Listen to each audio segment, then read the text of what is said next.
Ponce Pacpaco, and I'll be moderating our event.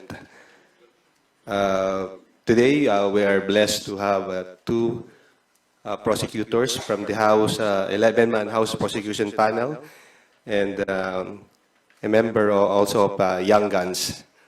I'm honored to introduce House Deputy Majority Leader and Iloilo 3rd District Representative Lawrence Defensor, House Assistant Majority Leader and Lanao del Sur 1st District Representative Zia Alonto Adjong, and One Rider Party List Representative Rods Gutierrez.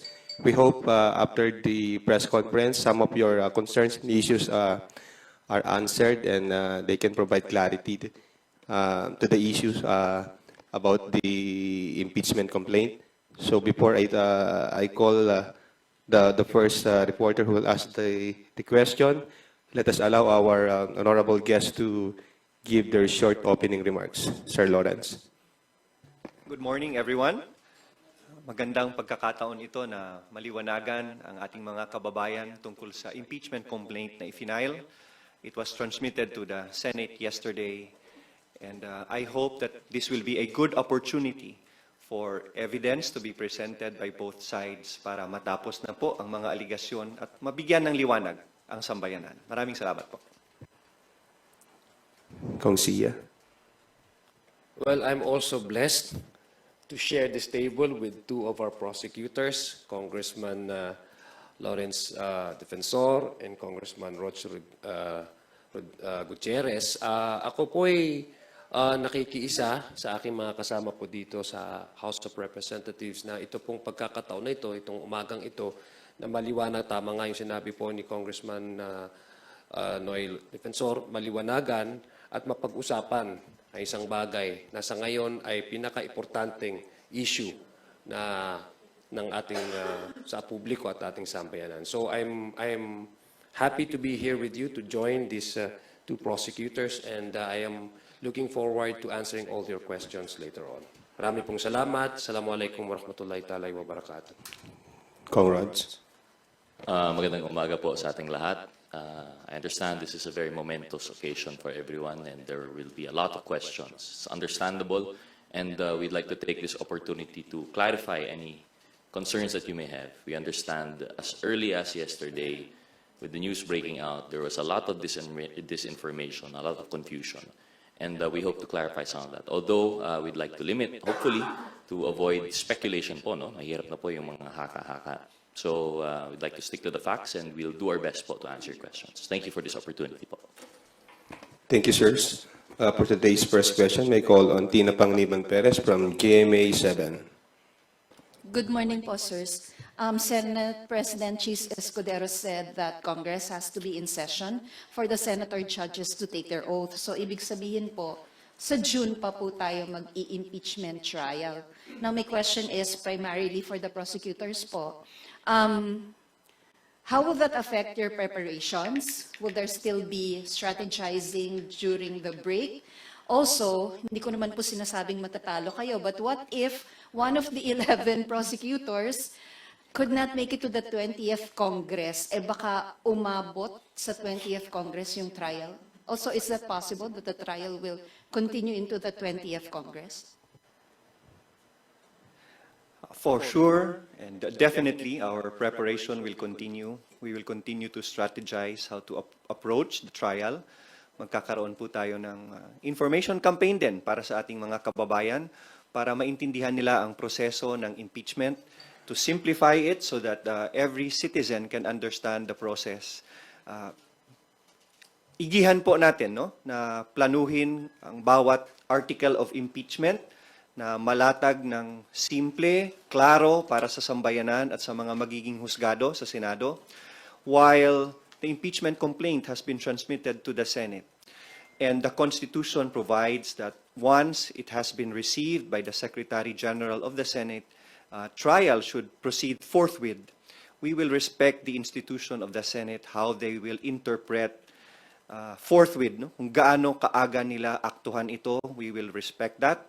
Pero sana matuloy lang ang paglilitis na ito, because this is the perfect opportunity for all parties especially the Vice President. This is the perfect opportunity for her to be given due process, for a chance to lay down the evidence in her favor and to clarify things during the trial. Kung tatanungin po ninyo, kung June na magbubukas at magkukonvene ang Senado as an impeachment court at kakapusin ng oras, tatawid po ba ito sa susunod na Kongreso? It is possible, and yes, we will leave it to the Senate and to the rules of the impeachment court, because what adjourned yesterday was our legislative calendar. Ibig sabihin, natapos po ang pag-exercise namin ng aming legislative power as Congress and as Senate. And an impeachment process is a sui generis or a class of its own. Kakaiba po itong proseso and it's not part of the legislative process. Nasa Senado po yan, how they interpret that. And since it is not part of the legislative process, pwede po nating sabihin they can convene anytime that they are ready without waiting for session to open on June 2. And since it is not part of the legislative process, their rules may state that it may cross over to the next Congress. I heard the Senate President's interview earlier this morning, and he said that they will prepare first, and we respect that, and they have to update their own rules of impeachment, and we also respect that. So we leave it up to the Senate as a separate body and as an impartial body to be judges in the impeachment court, how they will proceed with the impeachment process. Rog? Sir, ay, sorry po. Baka lang gusto niyo nang sagutin, sir, yung what if one of the 11 or some of the 11 will not make it to the 20th? You want to answer? Sure. I believe po, like sinabi po ni Kong Noy, that would really depend on the Senate and their rules. But as far as I guess we understand that it's just a position that is elected, and should there be a change in the composition, because we have to understand the Senate is a continuing body. The House of Representatives is not. If ever we have a new composition of the 20th Congress, then I think they will just elect a new set of prosecutors, if ever. It does not stop the process. As Kong Noy mentioned, sui generis, this is a special instance of a constitutionally mandated function of Congress. So I think patuloy pa rin naman po yun. Tama si Congressman Rodriguez. And it would also depend on the Senate rules of impeachment. Kung meron po tayong isang kasamahan sa House of Representatives na hindi papalarin at hindi makakatuloy sa 20th Congress, if the Senate rules on impeachment will provide that private prosecutors can participate during the impeachment trial, then maybe they can continue as private prosecutors. So it would all depend on the impeachment court once they convene and they set forth their rules of impeachment. Dadagdag ko lang po no sa mga dalawang prosecutors po natin. I think the Constitution speaks about the Congress, the House of Representative tries, and then the conviction is on the Senate mandate po, no, according to Constitution. But sa pagkakaalam ko po, the process of the impeachment is not really tied up with particular members sitting in a particular Congresses. That's why it's very, kumbaga kung titingnan niyo po sa Constitution, it's the Congress. So meaning to say, it's the institution that tries and convicts. Number two, as far as the impeachment or the Senate convening into an impeachment court, tama nga po yung sinabi po ni Kong Noy at saka ni Kong Rog, that would depend on the rules that they would adopt. Because since magko-convene po sila sa impeachment court, nakita po natin during the time of former President Estrada and former Chief Justice Corona, they have adopted their own rules. So maybe that's the reason why Senator SP, Jesus Escudero, is trying to convey to the public that they're preparing because they need to adopt first yung kanilang rules. Para sa amin po dito sa House of Representatives, we really respect the position of the Senate. As para naman po sa amin dito sa House of Representatives, we have established yung constitutional mandate po dahil may 30 complaints na binigay po sa atin dito. Pangalawa, yung urgency po ng complaint na ito.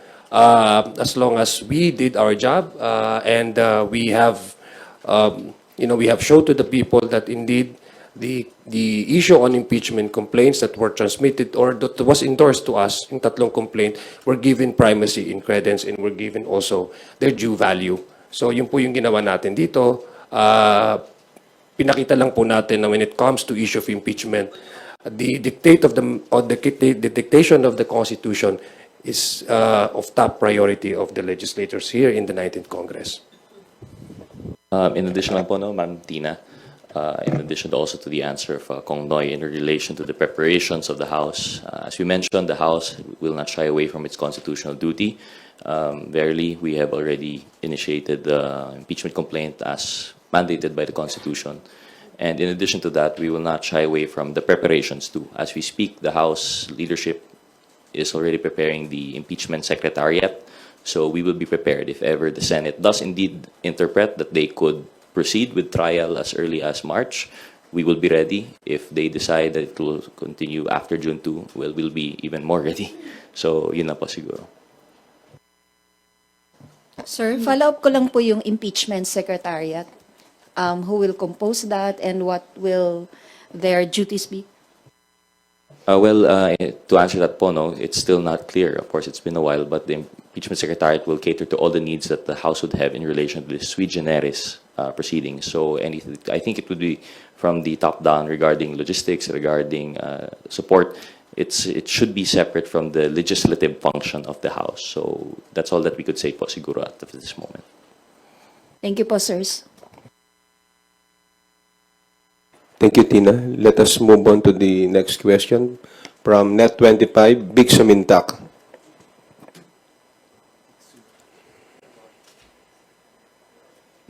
Morning po. Just a quick follow-up lang po. Among the 11 congressmen prosecutors, may we know who will be the lead prosecutors? We leave it to the leadership of the House, who will be the lead prosecutor, and we will respect that. And we're fine with anyone who will be chosen as lead prosecutor.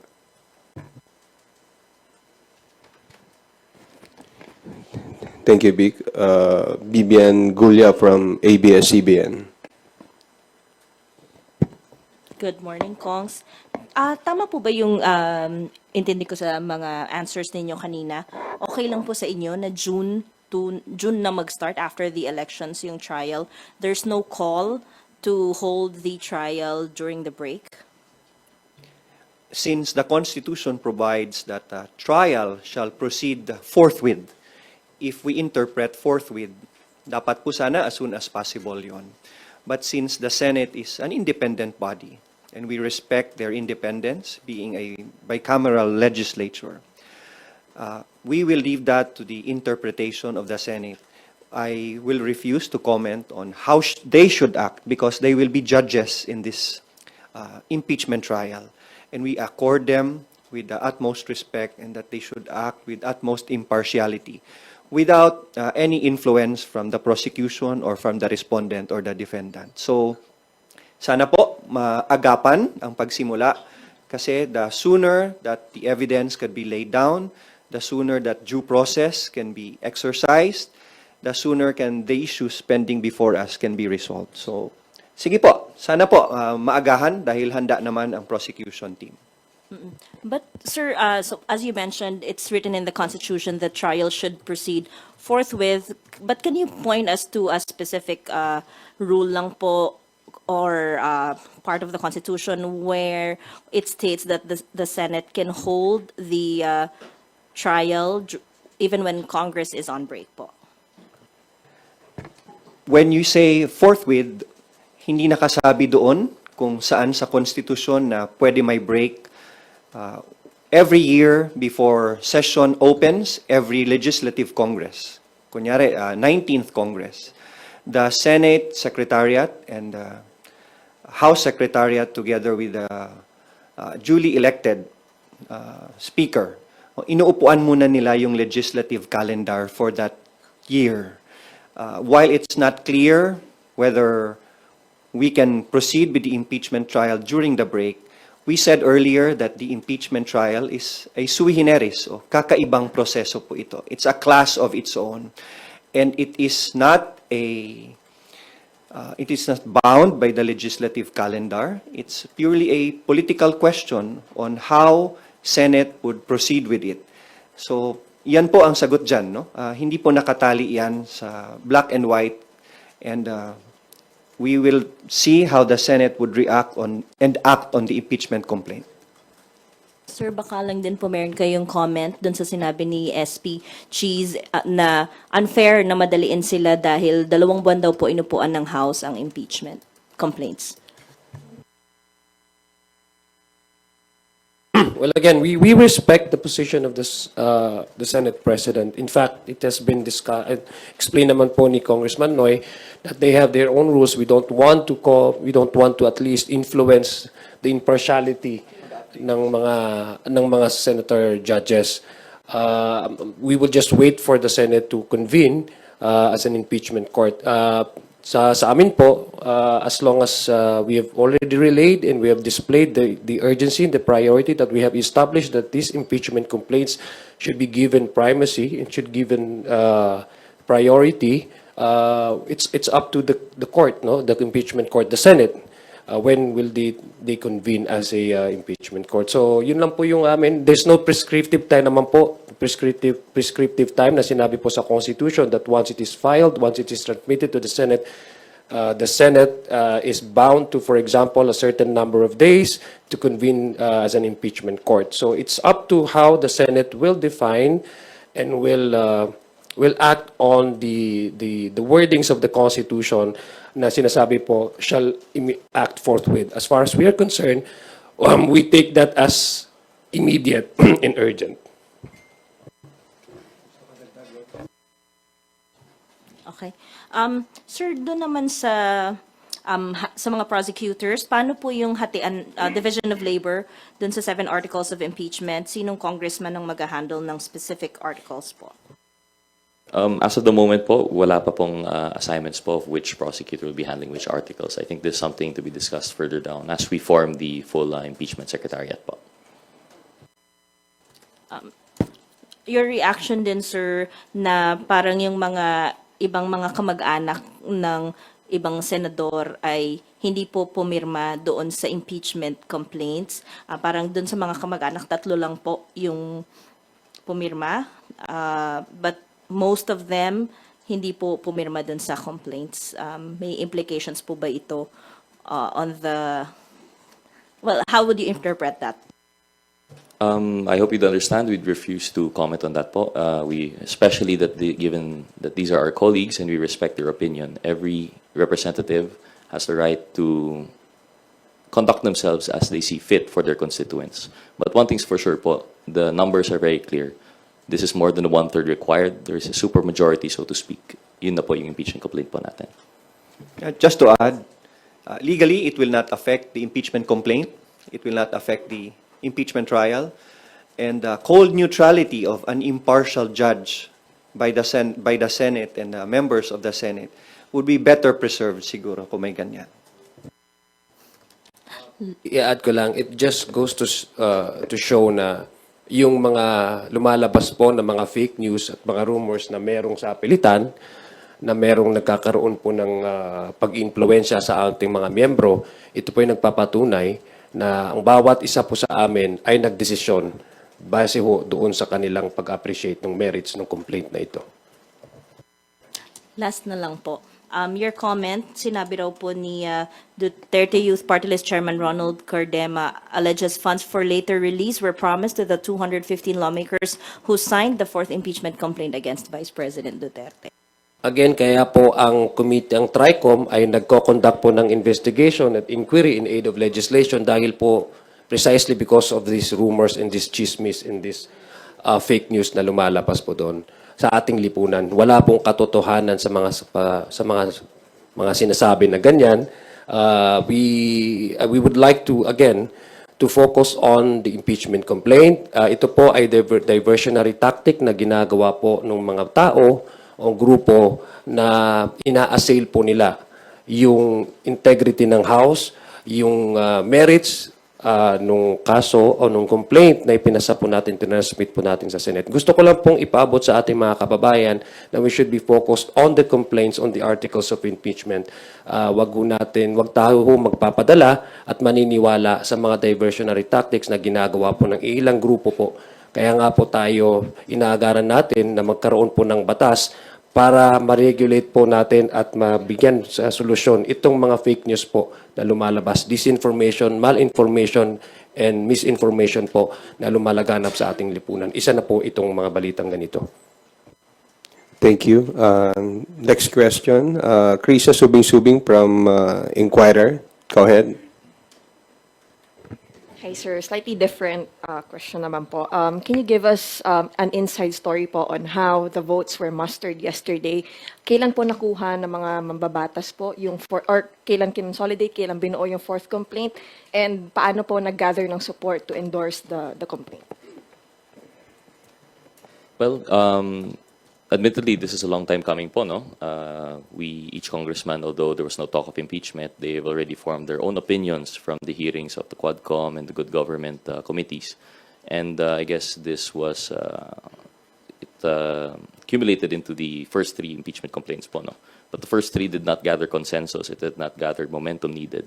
And while the most congressmen, especially the members of the Justice Committee, were eagerly awaiting po to fulfill our mandate by hearing it in the Justice Committee, I believe the party leaders po have already thought of finding consensus between the three. So they took the best parts, took out the parts that they feel were not agreeable to other members, and that was what was presented.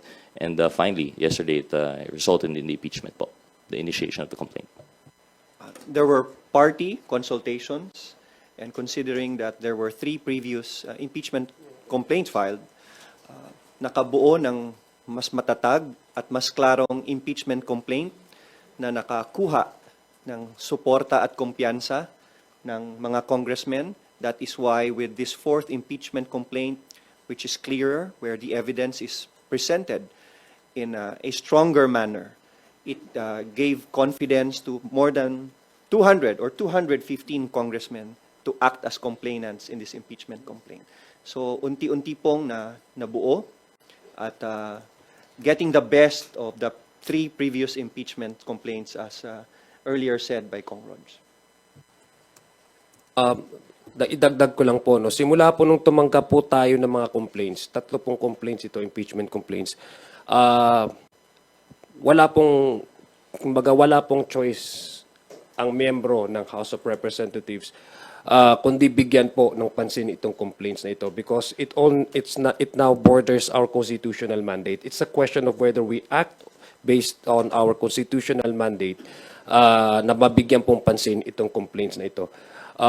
Number 2, ang alam ko po hindi lang 215. Meron din pong mga miyembro na nag-submit po ng kanilang mga signatures, no? Kung titingnan po natin nasa 225 na po kung di ako nagkakamali. But the signatures that appeared to be initially published in the media at saka yung nalakap po natin ay 215. Those are the members who were physically present during yesterday's filing of the fourth complaint. Meron din pong abot ng kanilang suporta or sa complaint na ito. Although I don't know how they would be able to be included in as complainants to amend the 215 to make it the 225 kung di ako nagkakamali. But that would depend on, I guess, on the court, on the Senate acting as impeachment court, whether they would allow such amendment to the complaints, number of complainants. May follow-up lang po. Sir, kailan po nag-start yung mga party consultations po on consolidating the fourth impeachment complaint po? And does that mean that essentially the congressmen have already made up their minds, even though President Marcos himself has signaled na ayaw niya pong ituloy ang impeachment process because madi-deprioritize yung mga priorities ng Marcos administration? We thank the President for respecting the separation of powers and respecting the independence of Congress. And we also respect the decision of the Executive Department. As far as party consultations are concerned, it's been ongoing since the first impeachment complaint has been filed. Internally, depende sa partido. Depende sa kanilang approach. Kung magtatanong sila internally kung may pabor ba sa impeachment, ano ang klase ng articles of impeachment ang nakakarapat. That is why nabuo itong fourth impeachment complaint where there is a consensus of more than 200 members who signed kasi mas malinaw itong impeachment complaint at mas matatag ang paglatag ng mga articles of impeachment.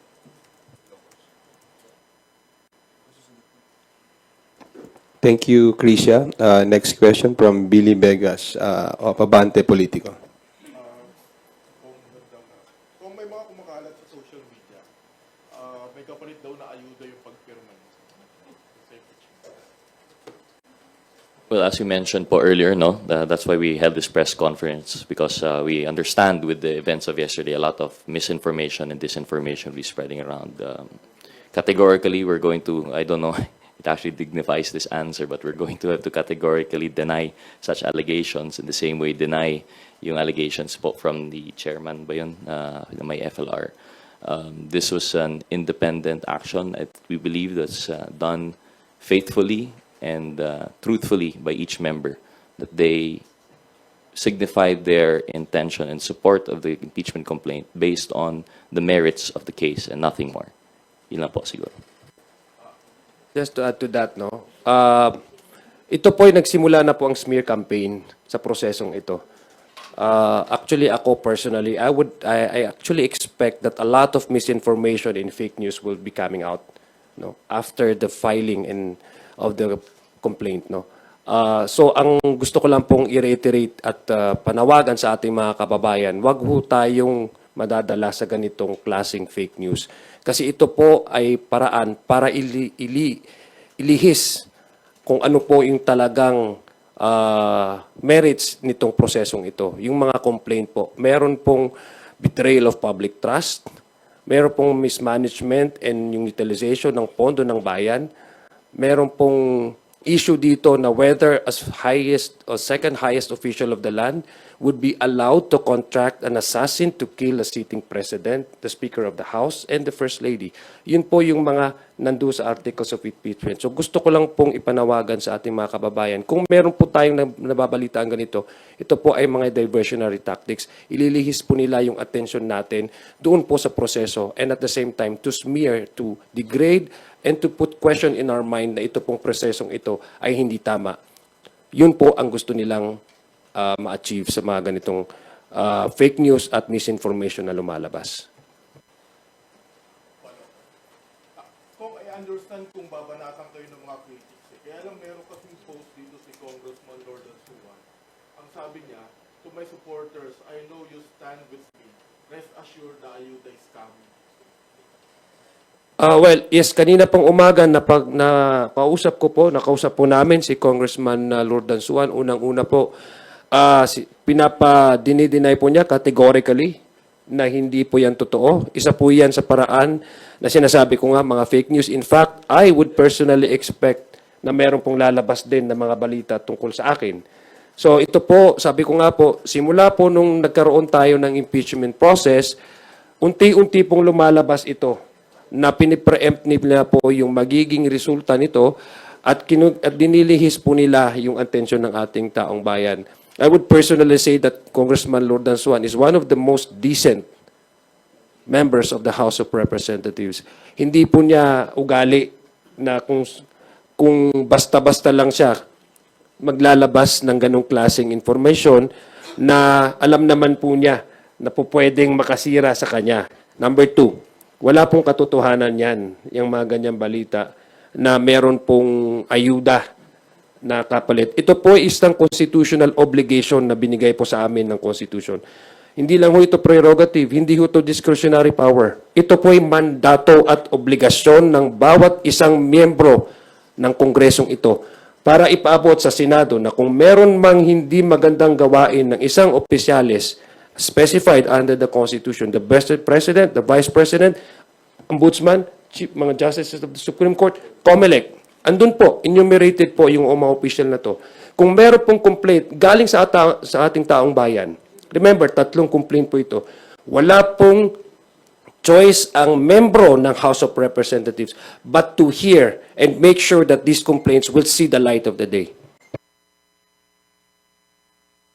May dagdag lang po, no? This is setting aside yung impeachment issue po muna. I'm I'm speaking not as a prosecutor, but as a member of the TRICOM, as mentioned by Kong Zia, this just highlights the importance of the hearings that we are conducting there. This is a prime example of how misinformation and fake news are used not only to disrupt the personal lives, but the public functions of our government now.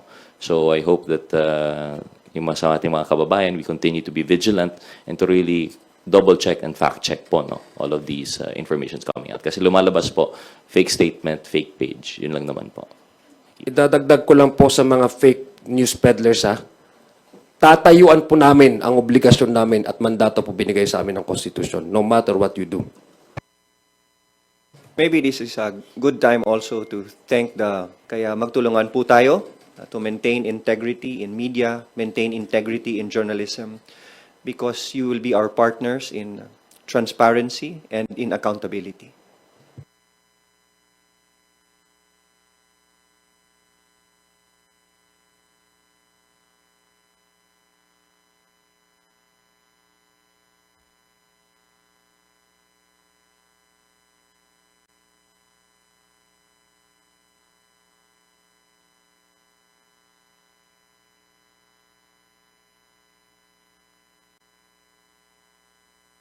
Again, gusto lang ho namin balikan yung sinabi po ni Congressman Noy Defensor, no? We respect the timeline of the Senate. We respect their decision when they will convert the institution into impeachment court. But we also expect these senator judges, to be impartial. Likewise, I just echo the statement of Kong Zia that we trust and believe in our center judges, and that we trust that they would maintain that cold neutrality that would be required to properly and faithfully dispense with their functions as senator judges po. Thank you. Rosalie Cas from UNTV, you're recognized. Good morning, Kongs. Magduel lang po ako dun sa timing. Bakit po itiniming yung pong endorsement ng more than one-third ng House members ng fourth impeachment complaint? At ito nga po yung sinasabi ni SP Cheese na hindi pwede sa kanilang isisi yung pag-aksyon sa impeachment complaint dahil last session day nyo po in-endorse yun pong fourth impeachment complaint. As one of the prosecutors, I won't point fingers to anyone. Na-transmit na namin sa Senado at we won't put pressure on the senator judges, and we won't put pressure on the Senate to convene as an impeachment court. It's just that the Constitution provides for a trial shall proceed forthwith. And ganun lang po, kasimple para sa amin as part of the prosecution. And that's what's stated in the Constitution, and we're not saying na minamadali namin sila. So, ibig sabihin po, wala rin kayong anumang plano to compel the Senate? For example, maghain ng mandamo sa SC? I have no idea of that move on the part of the House of Representatives. At personally, kahit ako, hindi ko gagawin yon to force the Senate. Rog, do you want to say something? Well, no, I only have to agree. This is we can't speak for everyone, but I think everyone will agree. This is something that we will absolutely not do. We respect the Senate. Although we have the constitutional mandate to initiate the impeachment, the trial itself is a mandate of the Senate, and we respect that. And we look forward to the release of the rules po and how they will go about it. Another question po. Total nababanggit nyo naman rin po yung diversionary tactics, pero one of your colleagues, si Representative Ungab, said diversion daw po from the real issue na 2025 budget controversies, yung impeachment versus VP Duterte. Ano po yung take nyo dito? And sabi niya rin po ay futile exercise na raw po dahil when Congress resumes on June 2, 6 session days na lang po ang meron at sinedya na po on June 13.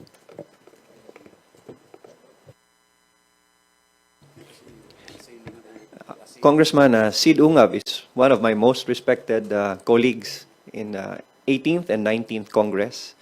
This is not a diversionary tactic to avoid any issue. We continue to urge those who want to investigate other matters regarding Congress and the budget. In fact, there are pending cases before the Supreme Court regarding the constitutionality of the budget. We are doing our constitutional mandate to act on the impeachment complaints. And we are also very careful that we will be acting on the proper, the appropriate, and the strongest complaint before we transmit that to the Senate. And since 215 members have already signed, it only goes to show that the confidence of the members of Congress in this impeachment complaint is very strong. So patuloy lang po ang pag-iimbestiga ng ibang bagay at ng ibang tao. At we will continue to do our duty as prosecutors and as Congress. Dadagdag ko lang po, no. When a public official became true to what he or she yung acting on the oath that he or she takes, that's not diversionary tactics. That is expected of him, and maintaining and upholding the rule of law. Alam po natin dito na merong complaint na prior to the the second mode, I guess, ang ginawa po natin yesterday. I think that's the third mode, no? When we gathered all the signatures, no, yung 1/3 of signatures, it's not really diversionary tactic. It's acting on these complaints and upholding what is given to us as part of our obligation by the constitutions. It's not really. We should not be faulting anybody or any members of the House of Representatives to be true to what he took as oath of office, to be true to the Constitution and to act on what the Constitution expects of him or her when there's a valid complaint submitted before the House as far as impeachment of these highest or high officials enumerated under the Constitution is concerned. Last follow-up na lang po. Nagkaroon ba ng chance yun pong 215 na mambabatas na pag-aralan po yung fourth impeachment complaint? Kasi we understand kahapon lang po sila pumirma, kahapon lang din po sila nanumpa. Tama po ba? They sworn tungkol dun sa impeachment complaint. Dahil meron din pong allegation si Representative Pulong Duterte na ni-railroad po yung impeachment against VP Duterte. Nabigyan sila ng kopya, nabasa nila yung impeachment complaint bago sila pumirma. In addition lang po, no, as Kong Noy mentioned, there was also party consultation, so they were actually part of the crafting of the complaint. So from the start to the finish po, our members have been informed.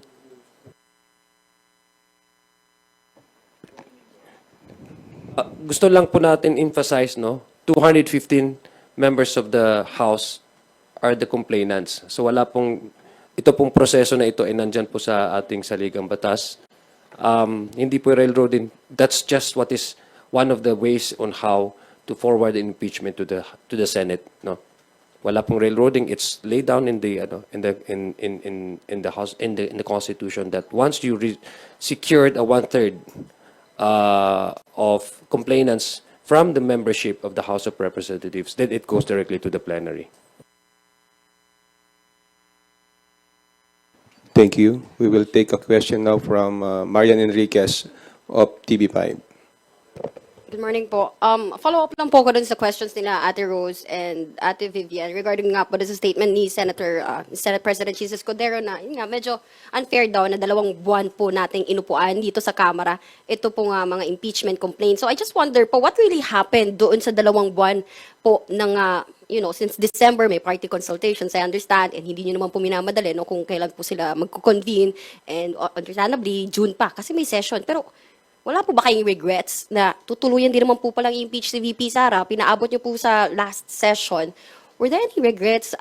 What happened po really? Like, naka-apekto rin po ba? Ano yung influence, of course, of the president, may mga considerations like the elections, the campaign.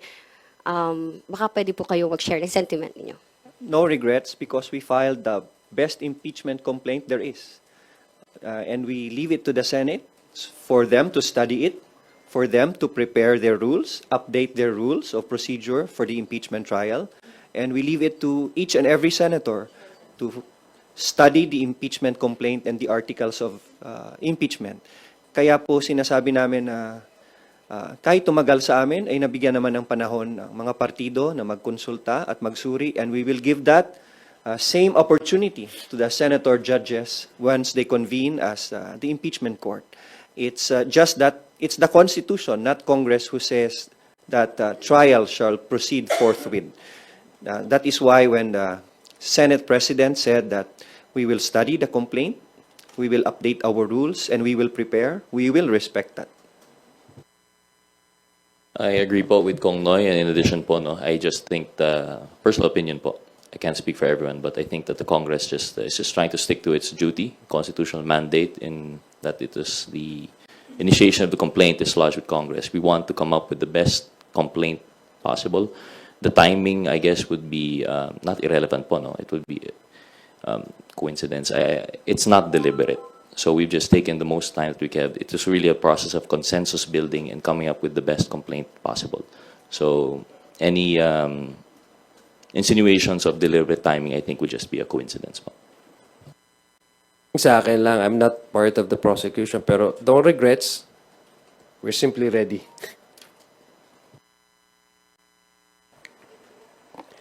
Thank you. Dwight Dilon from Rappler.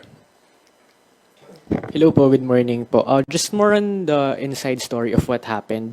Sino po yung nag-coordinate nung caucus kahapon? Tapos paano na-coordinate yung meeting na yun? The party leaders. And also po pala, who drafted or who helped draft the complaint, the fourth complaint? Unfortunately, I wouldn't be able to answer fully po, no? But from our understanding with the same parties, it would be our party leaders po. For example, in my case, I was contacted by the PCFI. So I think it's the same po with all of our other members. So the answer would lie with them po. Okay po. And what was the prevailing sentiment among lawmakers who did not sign? I understand you can't speak for, let's say, the people who are closely allied with the Dutertes who have been vocal for a few months now about against impeachment. Pero sa lakas, there were at least a dozen lawmakers who did not sign the impeachment. Sa NUP, I think there are some. Sa PCFI, parang mas mixed yung division between people who signed and did not sign. Ano po yung prevailing sentiment? Bakit hindi nila pinirmahan? Were they taking into consideration kung the coming elections? Dahil, syempre, there's a possibility of upsetting the Duterte base. Well, first of all, for those who did not sign, it did not affect or it will not affect their standing as members. Wala kaming masabing masama sa kanila. Maybe it's safe to say that for those who did not sign, there are personal dynamics within their jurisdiction kung bakit hindi sila makasign. Maybe there are personal relations that they took into consideration whether they will sign or not. And we respect that. Marami kaming pumirma, marami din naman silang hindi pumirma. Kaya masasabi mong walang pilitan at walang regret ang hindi pumirma, wala ring regret ang pumirma.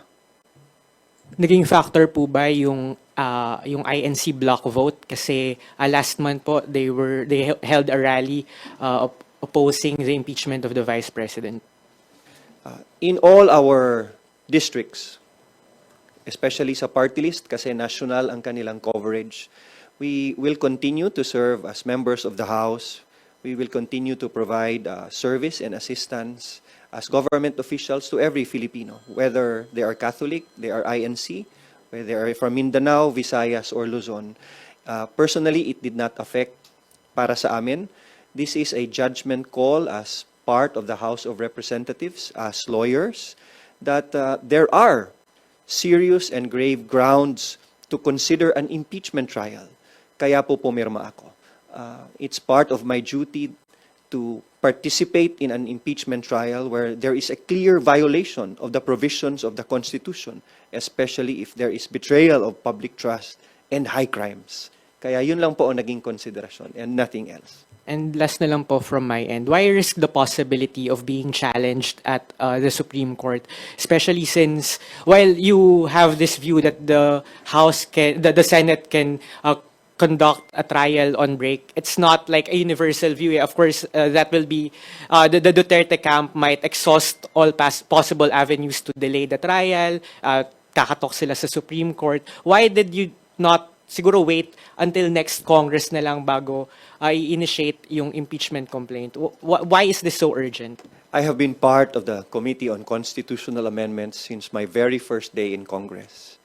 And every opportunity for Congress or Senate to elevate an issue to the Supreme Court gives us more clarity when the Supreme Court interprets the Constitution, not only in amending the Constitution, but in interpreting impeachment proceedings under the Constitution.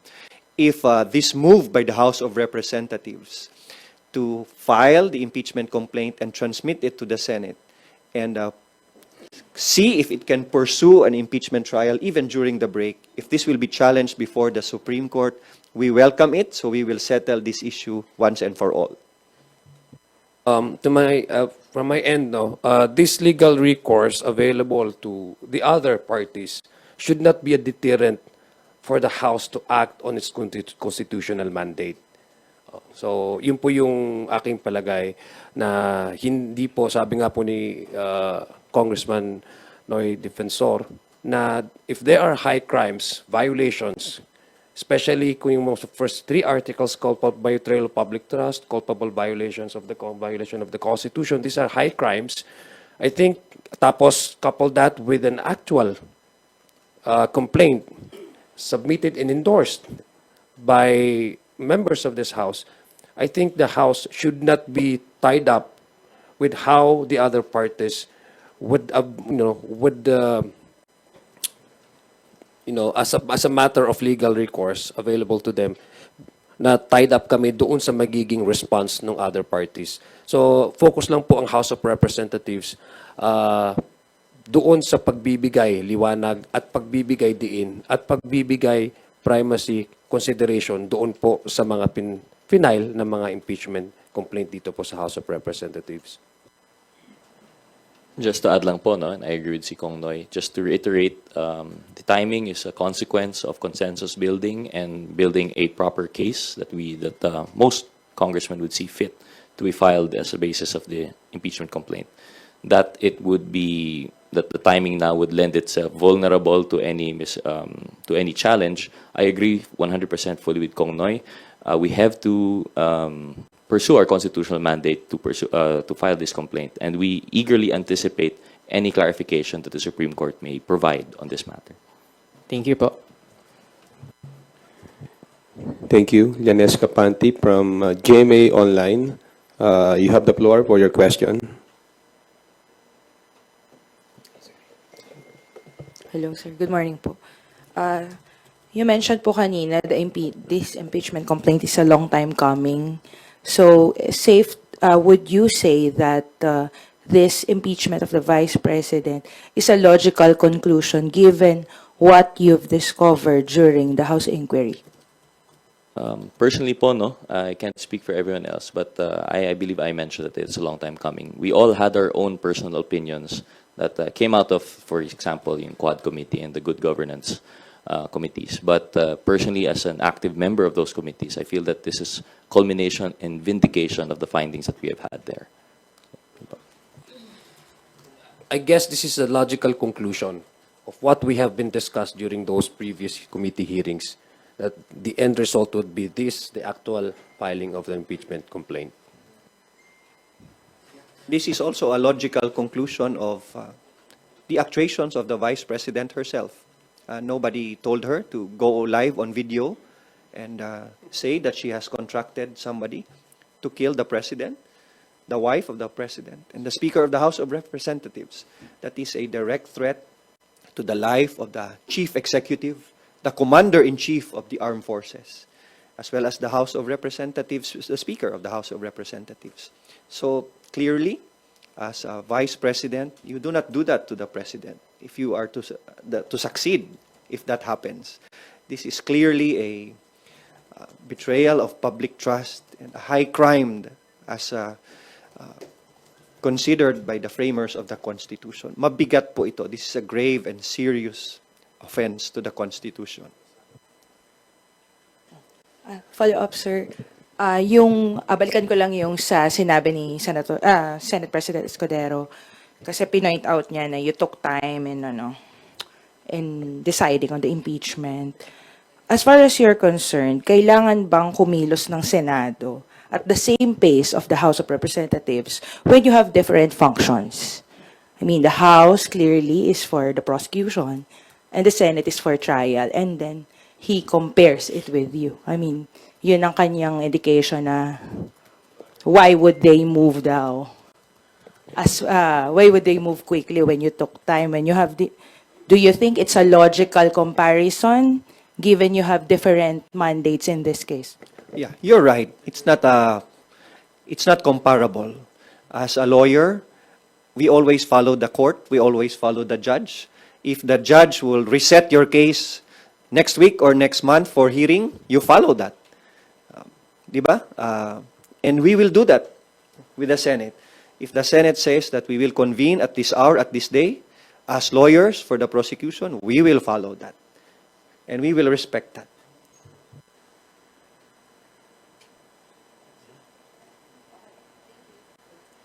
Thank you. Tina Panganiban Perez from GMA7. Sir, additional question lang po from my office. Just in case po, kasi we know naman in the rules that prosecutors are elected by the body.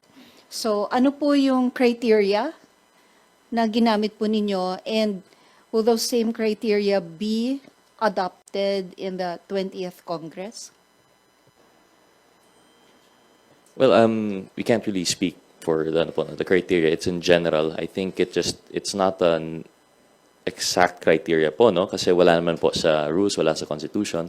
But as you can see, they've selected congressmen with relevant experience po. I think the first and the most obvious would be being members of the bar. And how it's, like I mentioned, it's not an exact criteria. It's just how we were elected. And sorry, may we hear the second part of the question po ulit? Is this the consequence of the 20th Congress? If same will be adopted in the 20th? Well, it would really depend. I don't think it could be the same. It would depend on the 20th Congress. If there is a new composition, and if ever there will now be criteria in the rules, then that would be followed. But there's no assurance po that there would be the same process po now. Sir, of the 11, did anyone volunteer to be a prosecutor?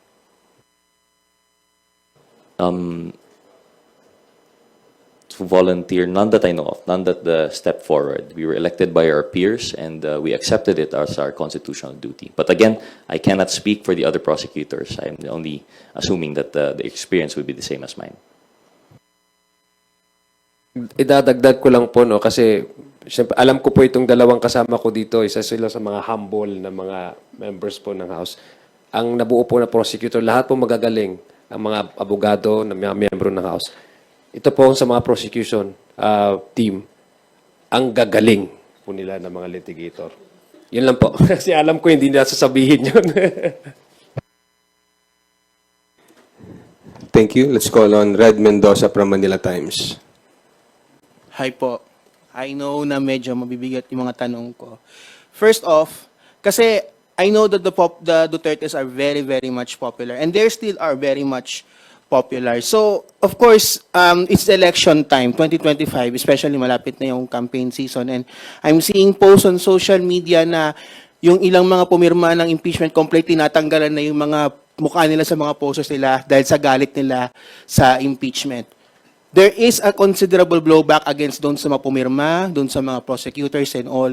So, in your opinion po ba, kayo mga pumirma, would it affect your electoral chances sa 2025 election given na the people still support the Dutertes, and of course, may sa inyo may mga kalaban na pwedeng gamitin yung mga kalaban ninyo as a leverage against your bids? Well, if someone from Mindanao, alam ko po yan. Naintindihan ko, hindi ko lang ho naintindihan, nararamdaman ko po. Pero tama po yun, once you're elected to an office, you are expected, not only by the Constitution, by the people, to act on a certain ways.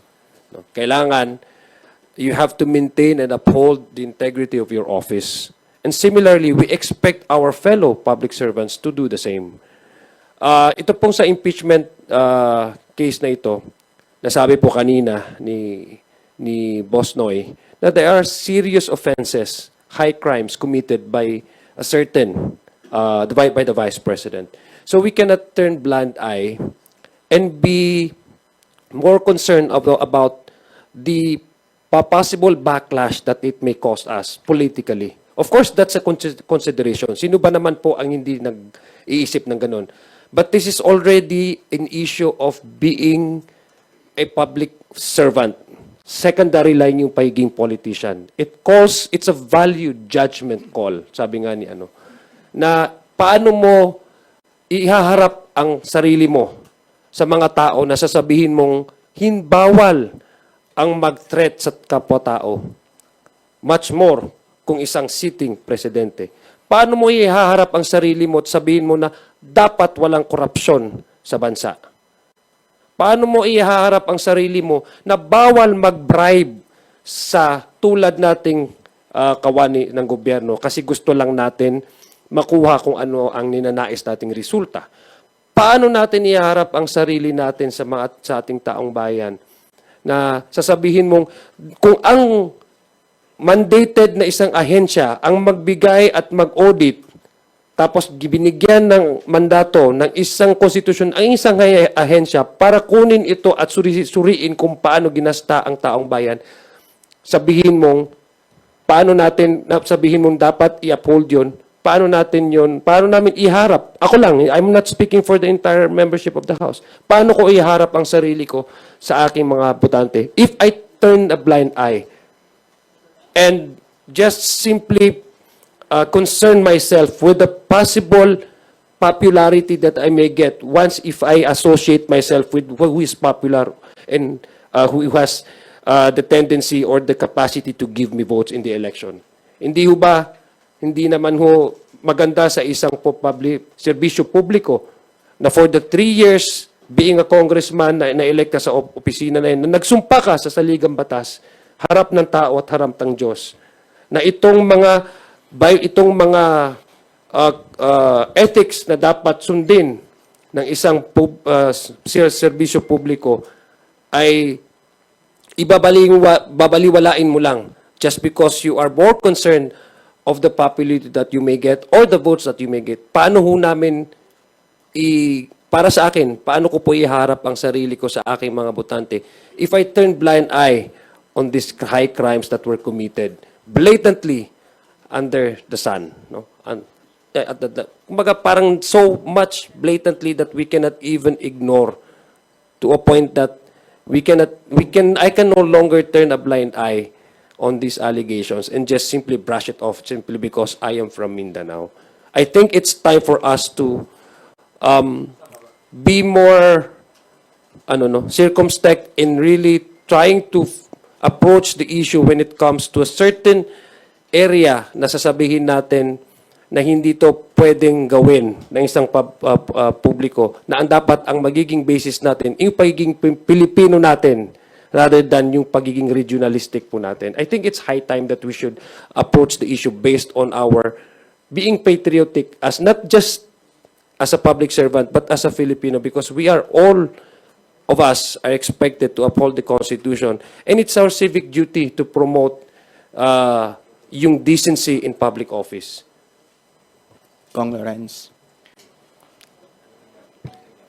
There certainly will be consequences to every elective official.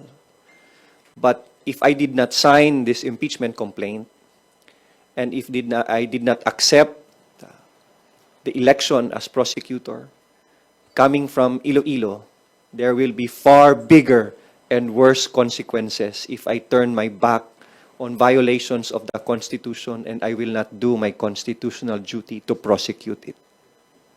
Congrats. That is a political question, and we will see the results in the May 2025 elections. And that is the sacred right of every Filipino people to decide who their representatives will be. But insofar as we're concerned with the constitutional duty to pursue this impeachment complaint, we will do our duty without fear or favor. not to be decided by popularity, but to side with truth and justice. Yun lang po. Last na lang po on my end. Kasi you said, Kong Lawrence, na you're going to do information campaign sa grassroots. You're going to use the campaign, the local election campaign to siguro push the people na ito yung desisyon namin na in-impeach si VP Sara. Ito yung naging desisyon namin, ito yung facts, ito yung naging articles of impeachment. Are you going to use that as possible campaign material po ba when the local campaign begins in March?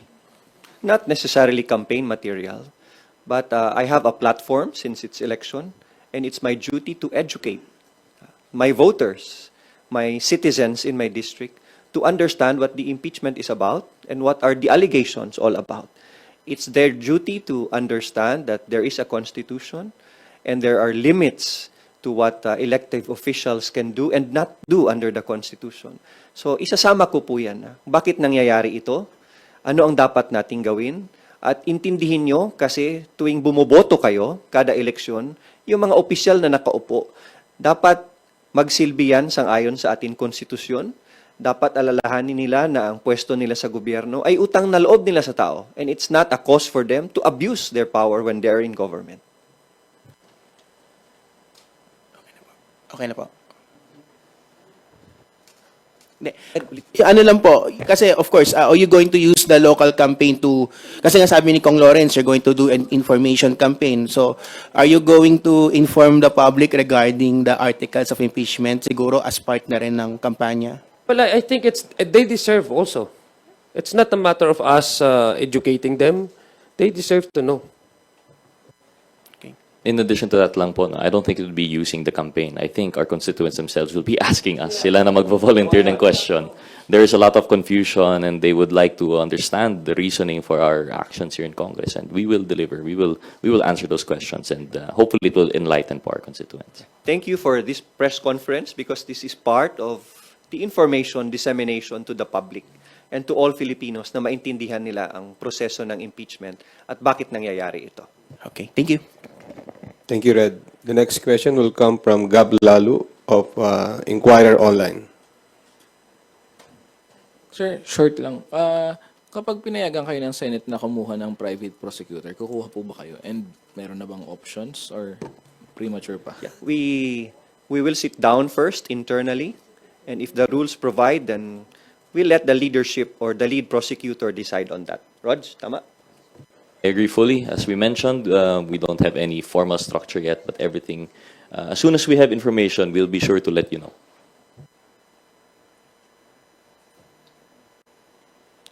Thank you, Gab. Lianes Capanti from GMA Online.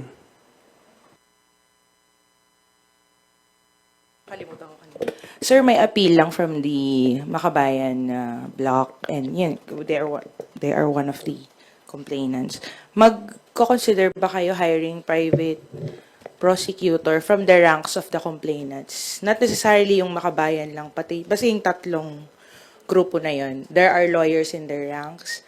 Are they being considered as part of the prosecution team bilang private prosecutors? We can't speak for the wisdom of the lead prosecutor, seeing as no one is designated yet. But we won't say no to anything po. No? We can't decide yet now, and should we have more information, we'll let you know po. Personally, we are open to welcoming more prosecutors, especially from the private complainants. Yes.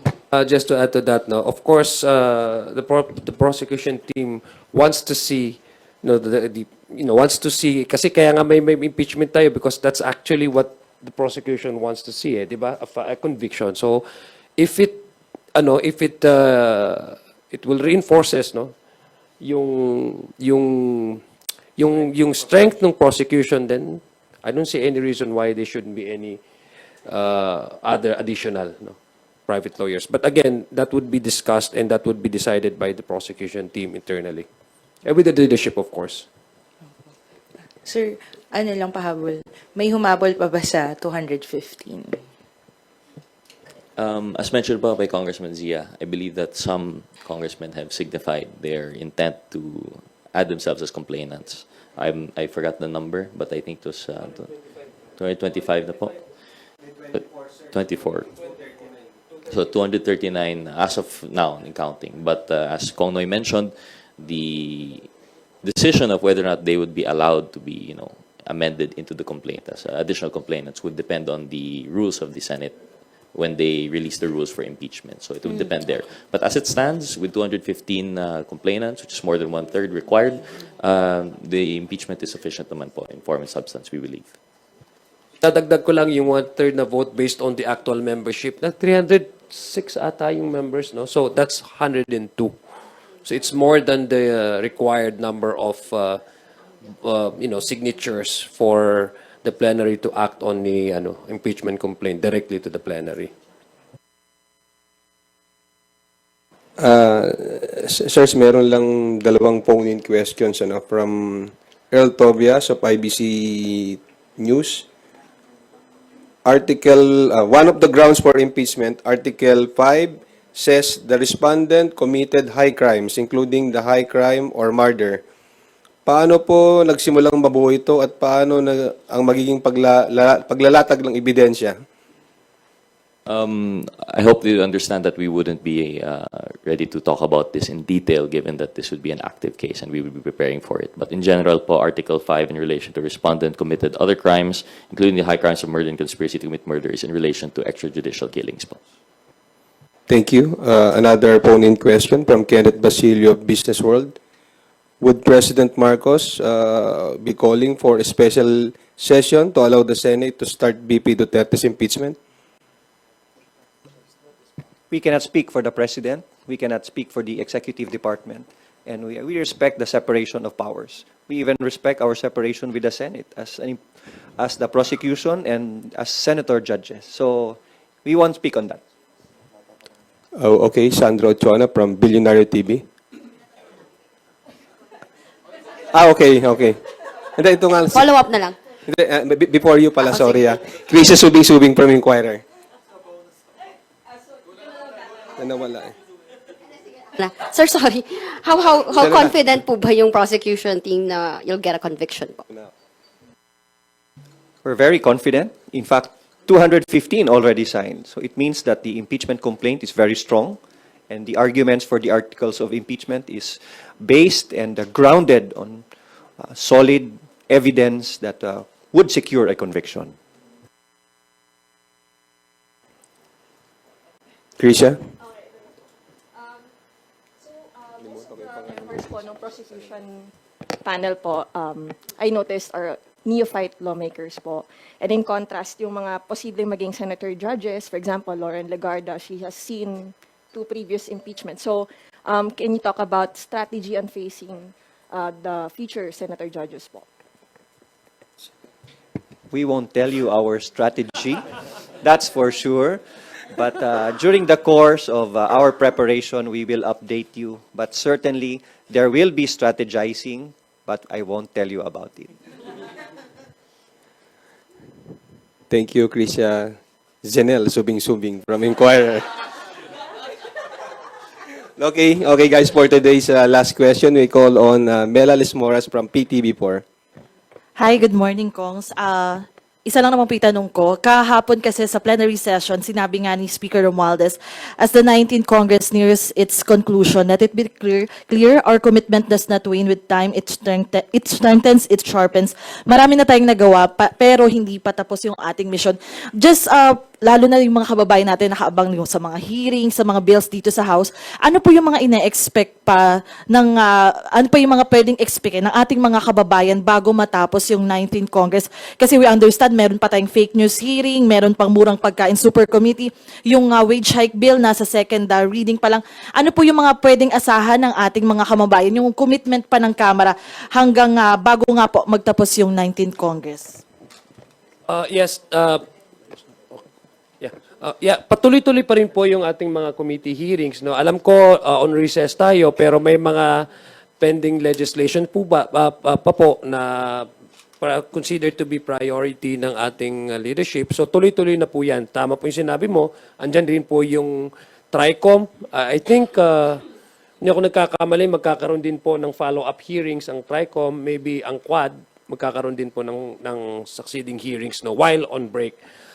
Pangalawa, yung tanong niyo po kanina, do we expect na ano? Unang-una, we have already delivered 100% yung mga nasa LEDAC priorities. So ito po yung kaya nga po tayo ngayon ay we have more time to conduct investigation in aid of legislation to mga inquiries because we have already fulfilled and delivered the LEDAC priorities, no, as indicated doon sa mga priorities po ng ating administration. So of course, while on break, magkakaroon din, expect po na mayroon pong mga hearings na ano. So marami po kung kayong trabaho, House Media Corps. So marami po tayong gagawin pa. So just in addition lang po, no, I mean, I think Kong Zia summarized it well. There was plenty of action that would allow the committee chairman to have their hearings during the break. And I think, although I think it was already briefly mentioned by Kong Zia, contrary to popular belief, Quadcom is not meant for persecution. Tuloy pa rin po yung ating inquiry. I believe last time we're picking up from yung investigation into yung TARA system, yung sa BOC. We also have further investigation into yung drug syndicates that were in relation to the BOC, yung smuggling. And of course, we also have yung TRICOM, which only was organized last week. So we hope that we could still pursue this. I understand Chair Ace is very enthusiastic about this. Of course, it's headed by Chair Dan, though. So Chair Ace has yung sa privilege speech, and then si Chair Dan as yung lead chairman for that committee. And of course, I believe the Murang Pagkain Super Committee, as you mentioned, will also be pursuing further investigations po into yung how we could lower yung food prices. So tuloy pa rin po ang trabaho ng Kongreso in spite of although popular belief daw is pag election wala na po, that is not true. We will continue to pursue our duty, both legislative and constitutional. So yun po.